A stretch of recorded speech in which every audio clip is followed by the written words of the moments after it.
প্রিয় অনার্স প্রথম বর্ষ মেজর নন মেজর শিক্ষার্থী বন্ধুরা, আজকে আমি তোমাদের শিখাবো calculus on chapter 16 B example 60 0 থেকে পাই অর্থাৎ definite integral pi x dx divided 1 plus cos square x. So এটা সমাধান করার জন্য আমাদের যে বিষয়টা লক্ষ্য রাখতে হবে সেটা হলো ধরে নিতে হবে, ধরি আই ইকুয়াল টু হলো 0 থেকে pi x dx 1 plus cos square x. তো এইটা কিন্তু অনেক ন্যাশনাল ভার্সিটিতে আসছে, দুইতে আসছে, আর নন মেজরে আসছে 14তে, অন্যান্য ভার্সিটিতে অনেকবার আসছে, রাজশাহী ভার্সিটি, কুমিল্লা ভার্সিটিতে, কুষ্টিয়া ভার্সিটিতে আসছে। এখন দেখো আই ইকুয়াল টু এটা, এখন আমরা যে কাজটা করব সেটা হলো এখানে পাই থাকলে এক্স এর জায়গায় পাই মাইনাস এক্স লিখতে হয়, ডিএক্স বাদ দিয়ে কিন্তু, আর কস স্কয়ার এক্স এক্স এর জায়গায় পাই মাইনাস এক্স লিখতে হয়। সো আমরা লিখতে পারি বা আই ইকুয়াল টু 0 থেকে পাই, এখানে এক্স এর জায়গায় আমরা লিখব pi minus x dx 1 plus cos square x, অর্থাৎ কস স্কয়ার এক্স এক্স এর জায়গায় পাই মাইনাস এক্স। এখন লিখতে পারি আমরা এইটাকে আমরা 1 ধরে নেব,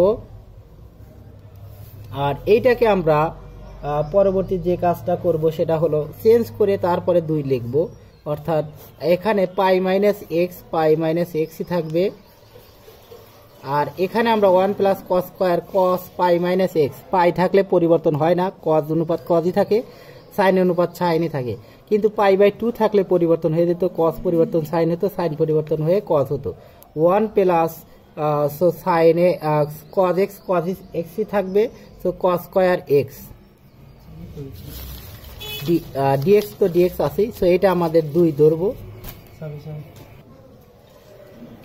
এখন আমরা 1 এবং 2 যোগ করব, 1 যোগ 2 করে, সো 1 যোগ 2 যদি করি তাহলে 2i হয়ে যায় আমাদের, equal to 2i equal to 0 থেকে পাই, এখানে আমাদের হয়ে যায় দেখো 1 প্লাস কস স্কয়ার এক্স, এইটা দ্বারা এটা ভাগ করলে 1 দ্বারা এক্স ডিএক্স গুণ করলে এক্স ডিএক্স, প্লাস এটা দ্বারা এটা ভাগ করলে 1 দ্বারা এটা গুণ করলে যা আছে তাই, অর্থাৎ পাই মাইনাস এক্স ডিএক্স। তো এটা এখন আমরা একটু সরল করব, বা 2i ইকুয়াল টু 0 থেকে pi x dx plus pi dx minus x dx. তাহলে এক্স ডিএক্স কাটা 1 প্লাস কস স্কয়ার এক্স, তাহলে লিখতে পারি 0 থেকে পাই ডিএক্স 1 প্লাস, এখানে আমরা লক্ষ্য রাখো যে পাই ডিএক্স এটা কস এক্স সমান যদি জেড ধরি তাহলে কিন্তু এখানে উপরে সাইন নাই, ডিএক্স এর সাইন নাই, তো কস থাকলে সাইন থাকতে হবে, ট্যান থাকলে সেক স্কয়ার থাকতে হবে। সো আমরা এইটাকে কসকে ভেঙে লিখতে পারি 1 বাই সেক স্কয়ার এক্স। তো আমাদের পরিবর্তন করতে হবে, অনুপাতটা চেঞ্জ করে আমরা সেক আর ট্যান নিয়ে আসবো। কি কারণে আমাদের সাইন এবং কস হয় না, আর ধরে চলকটা পরিবর্তন করে হয় না। তো আমরা এখন একটু সরল করব, 2i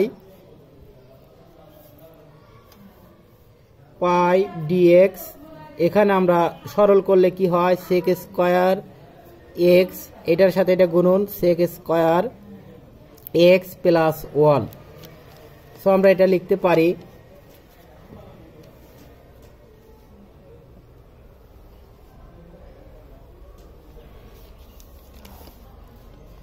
এটাকে আমরা লিখতে পারি 2i ইকুয়াল টু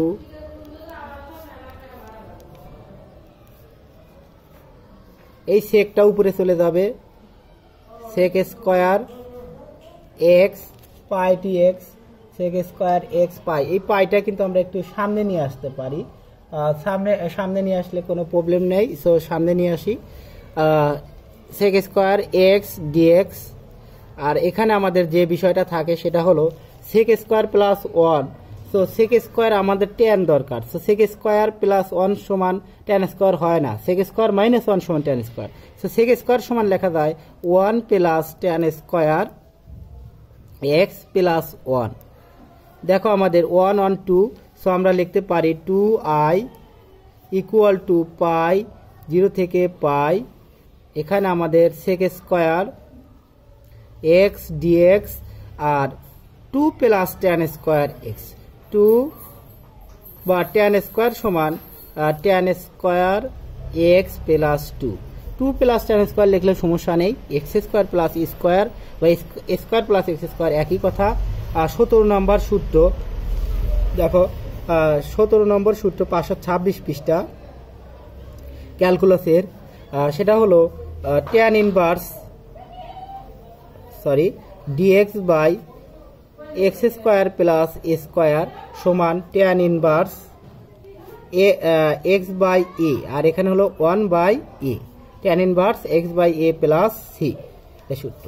আবার dx by x square minus a স্কোয়ারের সূত্র আছে, এরকমভাবে dx by square minus x স্কোয়ারেও সূত্র আছে। তো এই তিনটা সূত্র 17, 18, 19 নম্বর সূত্র তোমরা 526 পৃষ্ঠা একটু খেয়াল করলেই বুঝতে পারবা। এই সূত্রগুলো তোমাদের মুখস্থ করতে হবে এই অধ্যায় জানার জন্য। এটা হলো 1/2a লন এক্স মাইনাস এ ডিভাইডেড এক্স প্লাস এর পরম মান প্লাস সি। এটা হলো 1/2a এ প্লাস এক্স এ মাইনাস এক্স পরম মান প্লাস সি লন। এটার ক্ষেত্রে এগুলোর সূত্র, এইটার সূত্র বেশি কাজে লাগে, এটা খুবই ইম্পর্টেন্ট। এই সূত্রটা প্রথম সূত্রটা খুবই ইম্পর্টেন্ট। সো দেখো এটা আমরা হয়ে গেছে ট্যান সমান যদি আমরা জেড ধরি, সো ধরি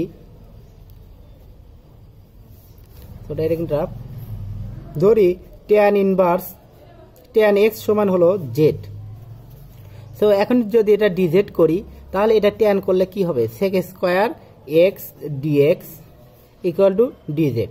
so sec square x d x আছে, অর্থাৎ নিচেরটা ডিডেক্স করলে নিচেরটা যদি আমরা ডিডেক্স করি উপরেরটা যেন হয়, এরকম আসলে আমাদের মানটা আর করতে হবে না। সো এখন আমরা যে কাজটা করতে পারি পাই, আর এখন লিমিটটা আমরা চেঞ্জ করব। এইটা যখন করব তখন লিমিটটা চেঞ্জ করব।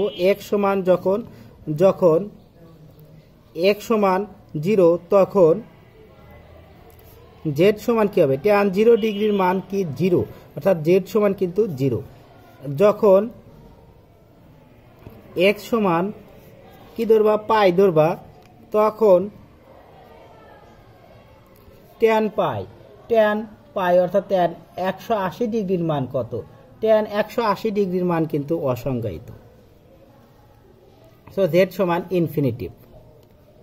সো আমরা জেড সমান ইনফিনিটিভ পেয়ে গেলাম। এখন মানগুলো আমরা বসিয়ে দেব। এখানে পেলাম হলো 0 আর এটা পেলাম ইনফিনিটিভ, আর এখানে আমরা দেখো সেক স্কোয়ার এক্স সমান হলো ডিজেড, সো ডিজেড আর 1 এই ট্যান সমান হলো জেড তারপর স্কোয়ার প্লাস 2। সো 2 সমান লেখা যায় কিন্তু √2 তার উপরে স্কোয়ার। তো এখন আমরা যে কাজটা করব সেটা হলো পাই 0 থেকে infinitive d z by z square plus √2 উপর স্কোয়ার, তার মানে d x by x square plus square 17 নম্বর সূত্র 1/a ট্যান ইনভার্স। সো আমরা লিখতে পারি পাই 1/a হলো আমাদের, দেখো লক্ষ্য রাখো এটা আমাদের কত, এটা মানে হলো √2 অর্থাৎ সংখ্যাগুলো অর্থাৎ √2 tan inverse x by a, x হলো জেড, এ মানে হলো কত, দেখো এটা হলো √2। এখন আমরা মানটা বসিয়ে দেব। সো মানটা বসিয়ে দিলে কি হয়, লিমিটের মানটা বসিয়ে দেব 0 আর হলো ইনফিনিটিভ। সো আমরা লিখতে পারি π/2 এখানে একবার ইনফিনিটিভ বসাবো। দেখো আমরা যদি ইনফিনিটিভ বসাই অর্থাৎ জেটের মান ইনফিনিটিভ বসাই কি হয়, দেখো আমরা জানি ট্যান 90 ডিগ্রির মান ইনফিনিটিভ, অর্থাৎ ট্যান 90 ডিগ্রি মান ইনফিনিটিভ। সো এখানে যদি ইনফিনিটিভ বসাই পুরোটুকু ইনফিনিটিভ, ট্যান 90 ডিগ্রি মান হলো ইনফিনিটিভ। সো ট্যান ইনভার্স সমান হলো ট্যান π/2 আর মাইনাস এটা আমাদের কিন্তু হচ্ছে 0 দিলে tan 0 ডিগ্রি মান 0, tan 0। সো tan 0 ডিগ্রি মান কিন্তু 0, এটা কেটে গেল। তাহলে এটা কেটে গেল, সমান আমরা লিখতে পারি π/√2। এটা আমাদের গুণন হলো π/2, সমান আমাদের π/2, সমান আমরা লিখতে পারি পাই হলো π², আর √2 আর 2 কিন্তু আমরা লিখতে পারি 2√2। এটাই হলো আমাদের অ্যান্সার। ধন্যবাদ সকলকে ভিডিওটি ফুল দেখার জন্য। পরবর্তী ভিডিও দেখার আমন্ত্রণ জানিয়ে এখানেই শেষ করছি।